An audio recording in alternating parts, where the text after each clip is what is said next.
Today we're going to be doing the reverse of yesterday.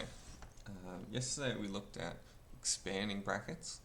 Today we're going to look at what's called factorising, where you start with something out of brackets and you try to condense it into the brackets. So the heading is going to be factorising. Now, for factorising, a very important term is the highest common factor. You probably remember this term from year 7. So HCF is what we call it sometimes. Now, if we find the highest common factor, we can put that out the front of the brackets, and then inside the brackets is the only bit left to go.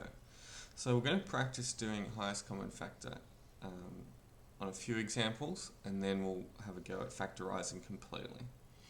So e.g., find the highest common factor. So for 8, let's have 15 and 35. So we need to think what numbers go into these, 15 and 35. Now, I've chosen an easy one to start, just so we get the point. What number goes into both of these? 5. And there's no higher number that also goes into both of those. So what do I mean by goes into? Well, I can get 15 by doing 5 times 3, and I can get 35 by doing 7 times 5. So 5 is in both of those. Another good way of working it out is to write down all the factors, all the numbers, whole numbers that multiply to get 15. So obviously 1 times 15, 3 times 5. So there we go, we've got 4 factors. Here we can do 1 and 35 and 7 and 5. So 4 factors as well. And then we look for what's the highest number in both lists. I've got 5 and 5, so my answer, highest common factor, equals 5. Alright, let's do one with some algebra in it. So let's say we've got 12x and let's go 16xy. Now, just like I did before, I want to list all my factors. With algebra, it doesn't change too much. We can still focus on the number to start. So we can say, what goes into 12?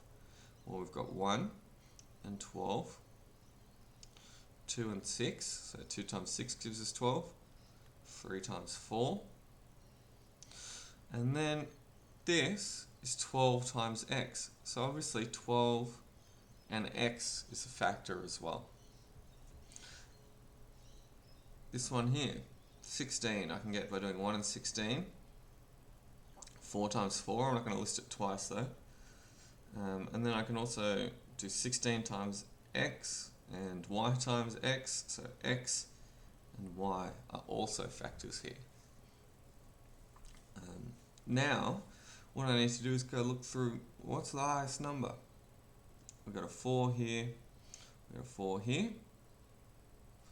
And then look at the algebra. What do they have in common? This one's got an x, this one's got an x. So my highest common factor is 4x. Now, we're going to take this principle of finding the highest common factor, and we're going to use it to do the opposite of expanding brackets. We're going to use it to put things into brackets. Sorry, I've just woken up. So here we go. Factorising. So factorise A. Let's say we've got a term, might have 9ab plus 6b. You can see how that might be the result of when we've expanded some brackets. But this time we're going to be doing the reverse. So what goes into 9?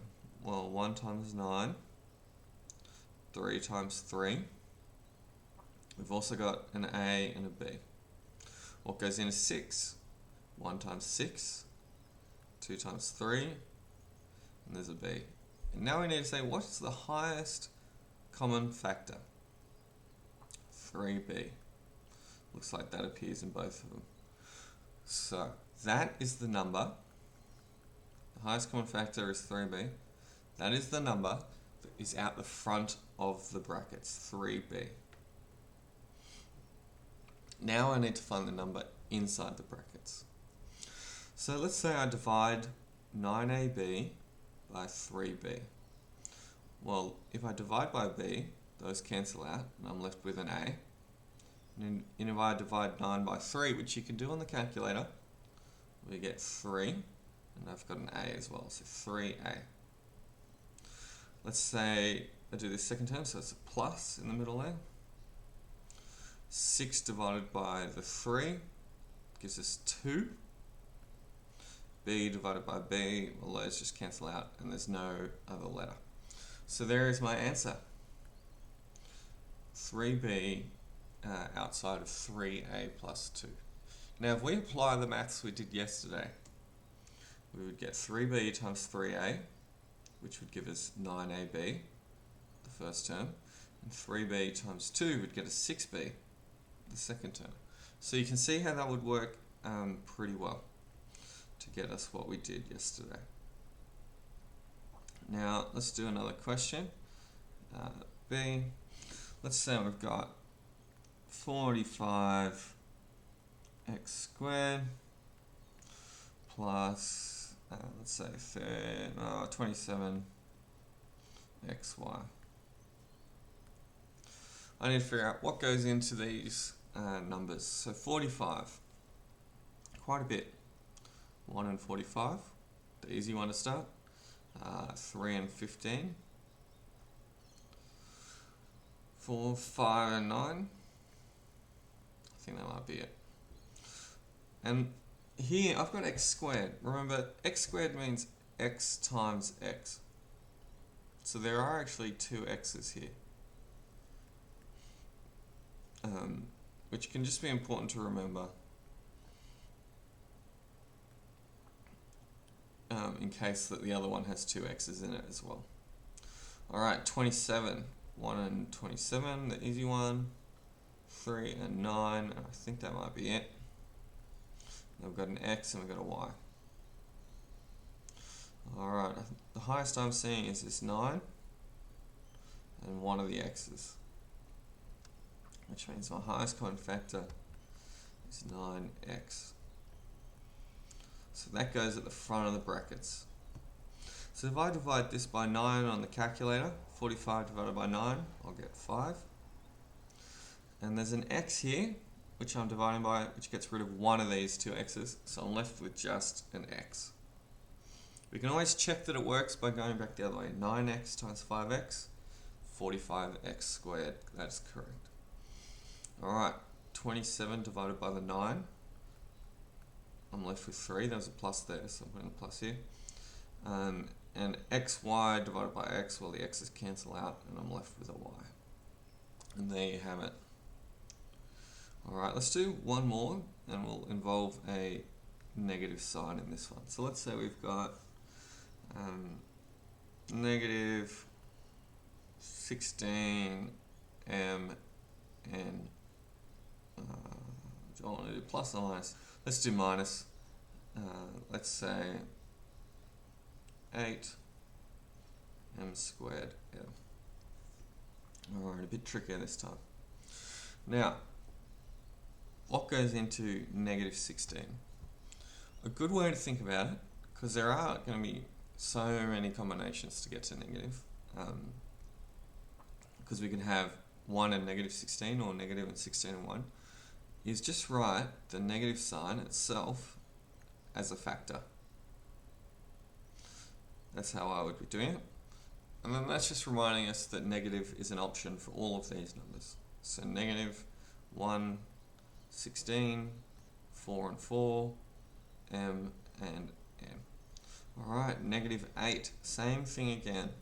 I'm just going to put the negative sign and then do the factors, m, and n. Alright, looks like we got 4, M, N in both of them. So this one here, oh, we've also got a negative sign in both of them. We've also got the negative sign. So what I'm going to do is divide this one by -4. So you get your calculator out. If you can't do that one in your head, -16 divided by -4. So I should get in the habit of writing that. -4mn.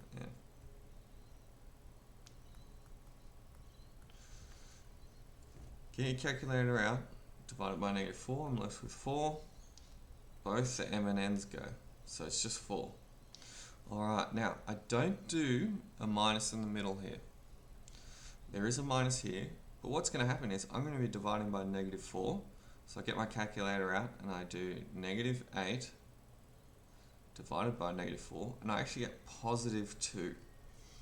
So make sure you're looking at your calculator for that one. And then I get rid of one of the m's and the n, so I'm left with just 2m, +2m. And there you have it. So that one's a bit trickier, but if it starts with a minus sign, just put a minus sign in the list, and if it gets used up, remember we're going to be putting positive instead. If it doesn't get used up, the negative is still there. I'll let you get to the class kick and go from there.